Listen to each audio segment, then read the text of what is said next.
todos, el día de hoy hablaremos de un tema de suma importancia, que en este caso lo denominamos el enfoque dietético en pacientes con cáncer.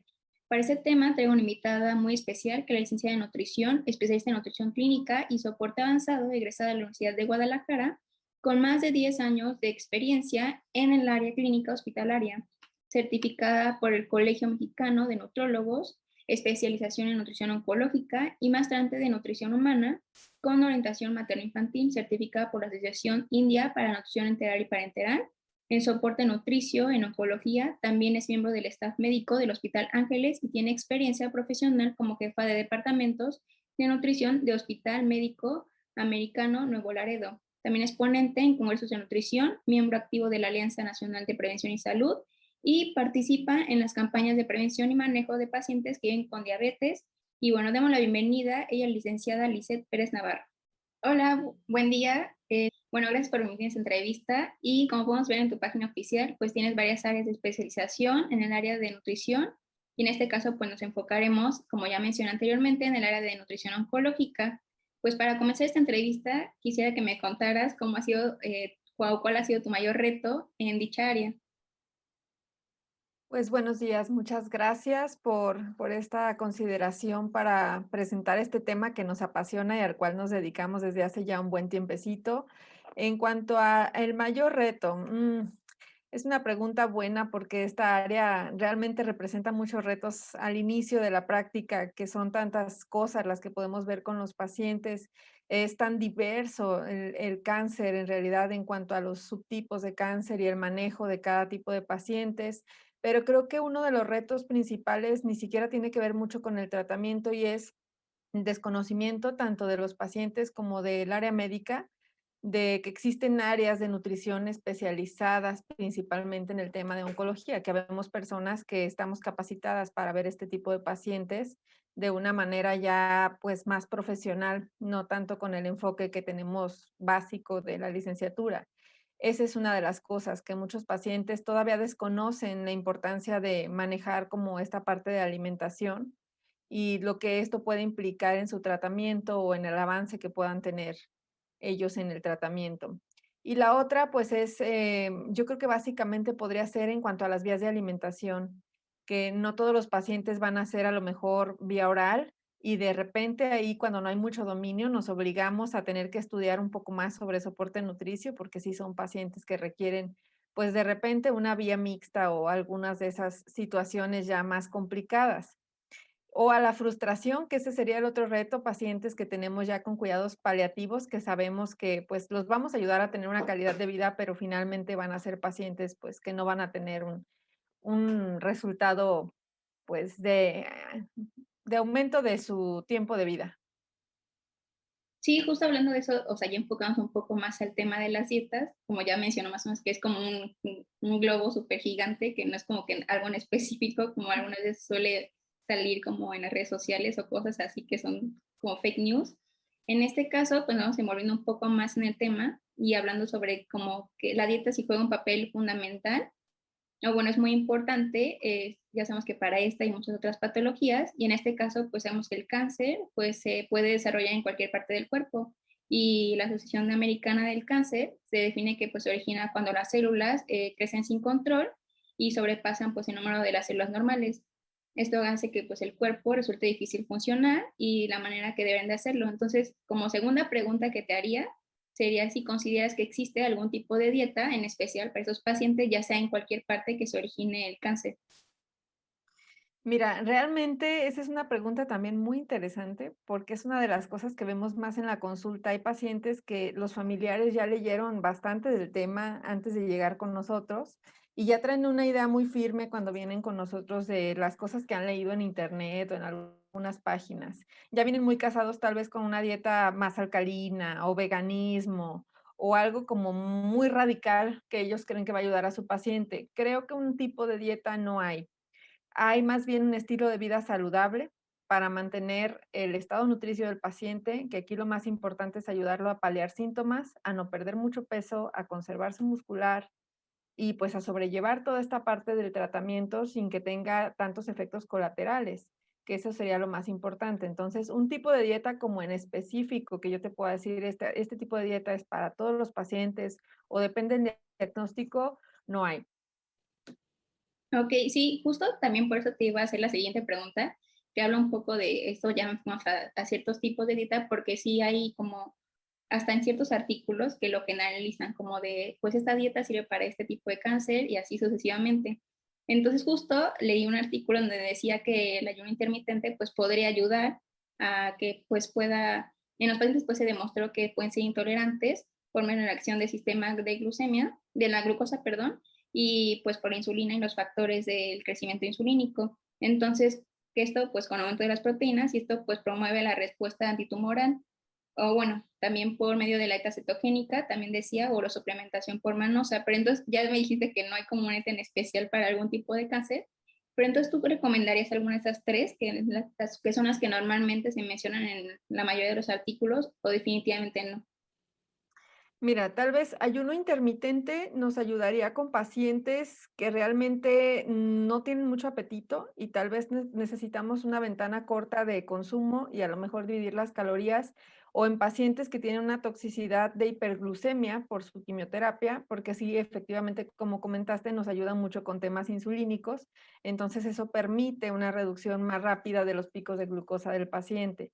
Se ha usado con algunos pacientes y el resultado es muy bueno. Sin embargo, es como muy complicado de sobrellevar por la gran cantidad de medicamentos que toman incluso en casa los pacientes. Eso vuelve el tema gástrico un poco complicado para ellos, el hecho de poder aguantar a lo mejor un ayuno hasta 11 o 12 del día, sin necesidad de tomar algún alimento con sus medicamentos.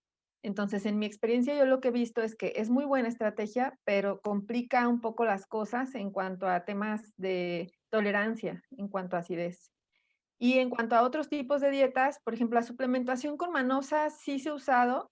Yo en particular no la uso mucho y la dieta cetogénica es más como para cánceres que tienen un tema hormonal o un tema cerebral, que tratamos como de darle un poco menos de glucosa al cerebro y de mantener las conexiones o las mielinizaciones de las neuronas.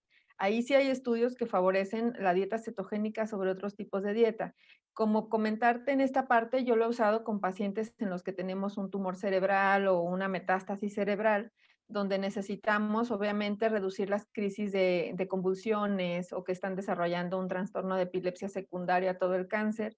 En ellos sí vemos como una reducción significativa de las crisis, pero es porque la condición secundaria del cáncer requiere que usemos una dieta cetogénica, que ya sabemos que está comprobado que en pacientes con epilepsia o esquizofrenia o pacientes con crisis de ausencia o convulsiones funciona. Entonces, es más que nada para la condición secundaria. Otra de las que a lo mejor ahorita no mencionamos, pero que también resulta muy útil y que ahorita tiene mucho auge, es la dieta basada en plantas, que es una de las principales que ahorita en Estados Unidos está como es el boom de la dieta basada en plantas, que creo que es una dieta mucho más equilibrada que muchas de las que había evidencia. Incluso en la mayoría de pacientes, aunque no presenten una complicación, permite que el consumo de vegetales y de frutas y de granos integrales sea mucho mayor, sin quitarles esta parte de a lo mejor convertir a un paciente en vegano o en una dieta demasiado en plantas cuando no es la costumbre habitual. Entonces, le permite al paciente tener ambas vertientes de la alimentación, a pesar de que te aumenta mucho el consumo de plantas. Y en esta, lo que yo he visto es que las crisis que pueden tener los pacientes de dislipidemias o de hiperglucemias casi siempre son mínimas, aunque tengan toxicidad por quimio, por el tipo de alimentación.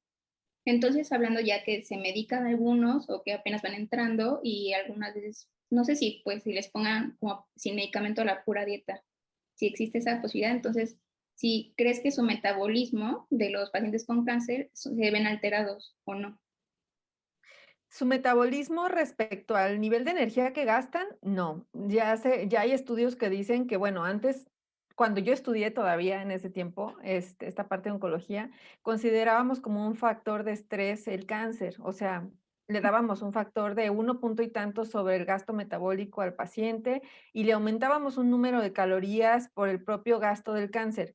Ya hemos visto en los últimos estudios que hay publicados que eso no es así. Más bien, si está en un estado de catabolismo propiamente, que ya es una enfermedad, digamos, adicional ocasionada por el cáncer y por el trastorno que ocasionan los medicamentos antineoplásicos, entonces sí, el gasto podría estar alterado, pero estamos hablando de desnutrición por cáncer, que es prácticamente la caquexia cancerosa.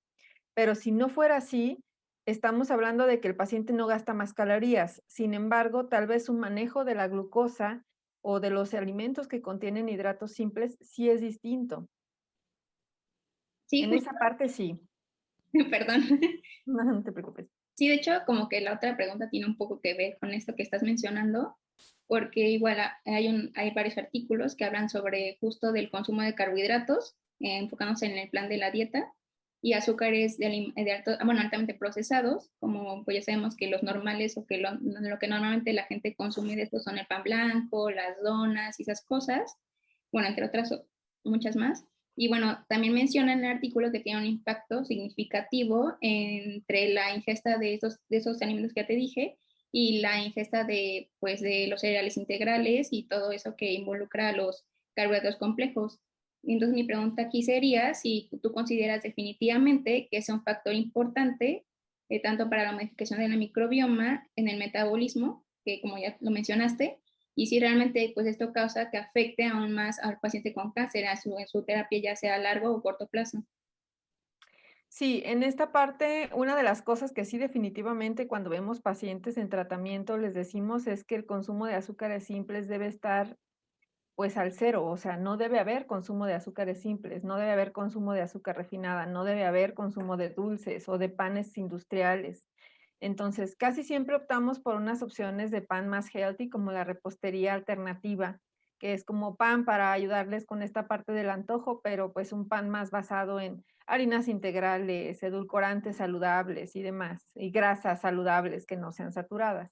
Pero sí, definitivamente creo que es un factor que altera microbioma y recordemos que en estos pacientes, incluso no teniendo radioterapia, que es lo que más alteraría el microbioma, incluso la quimioterapia, por toda la parte de alteraciones que genera en el ciclo celular, genera una alteración en cuanto a la digestión del paciente. Por lo tanto, son pacientes en los que solemos usar algunos alimentos prebióticos, si no bien podemos usar probióticos a lo mejor hasta el final del tratamiento, pero sí solemos darles alguna ayuda en cuanto a alimentos que pueda mejorar la calidad de su microbioma, que realmente la mayoría de pacientes antes de ser diagnosticados, pues muchos no tienen este hábito a lo mejor de estar consumiendo anualmente o bimestralmente el tema de alimentos prebióticos o como tal un ciclo probiótico. Entonces, regularmente hemos encontrado en algunos pacientes que les hemos hecho estudio de microflora intestinal por las intolerancias, por el grado de intolerancia que muestran a lo mejor al gluten o a ciertos tipos de alimentos, que sí tienen disbiosis y que a lo mejor esa disbiosis ya venía desde antes del tratamiento.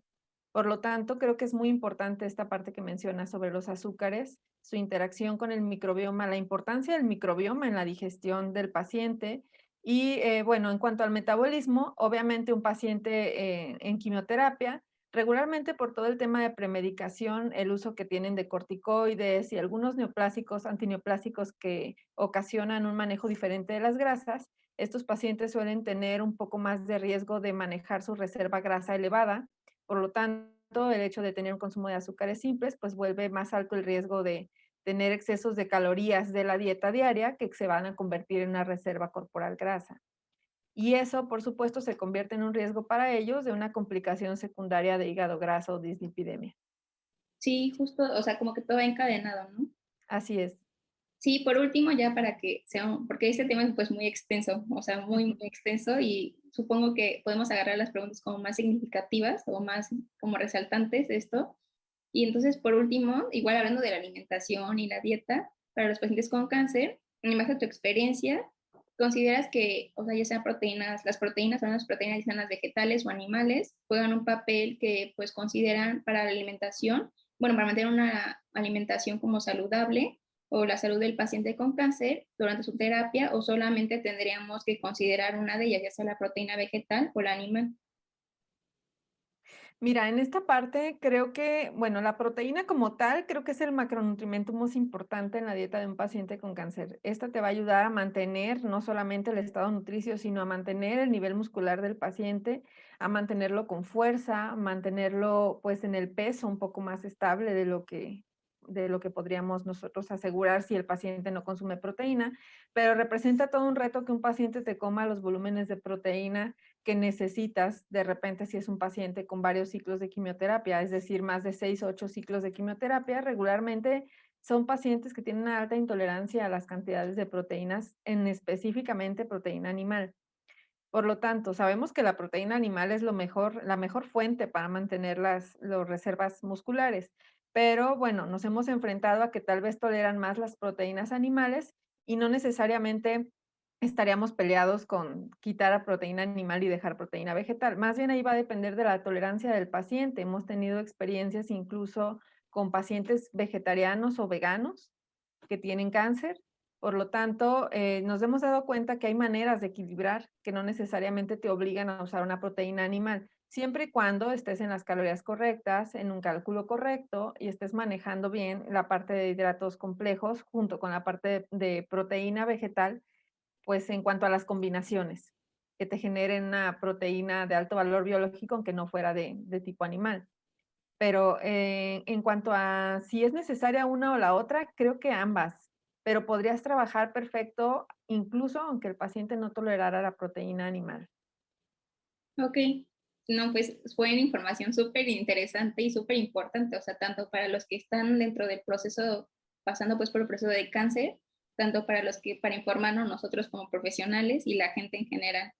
Y bueno, por ahora son todas mis preguntas. Muchas gracias por venir a esta entrevista, que realmente, pues, como ya dije, es un tema extenso y muy importante. No sé si quieres dar un consejo en general como preventivo para la sociedad, ya sea para los pacientes que pues fueron diagnosticados con cáncer o que estén pasando por este proceso.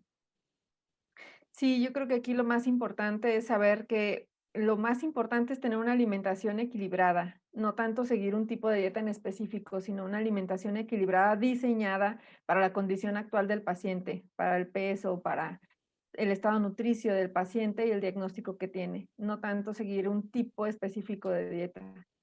Y alejarse, por supuesto, de todos los ultraprocesados. Entre más natural sea la alimentación, es mucho mejor para el paciente. Sí, estoy súper de acuerdo contigo y de verdad muchas gracias por informarnos de esta manera con pues un montón de información súper interesante e importante.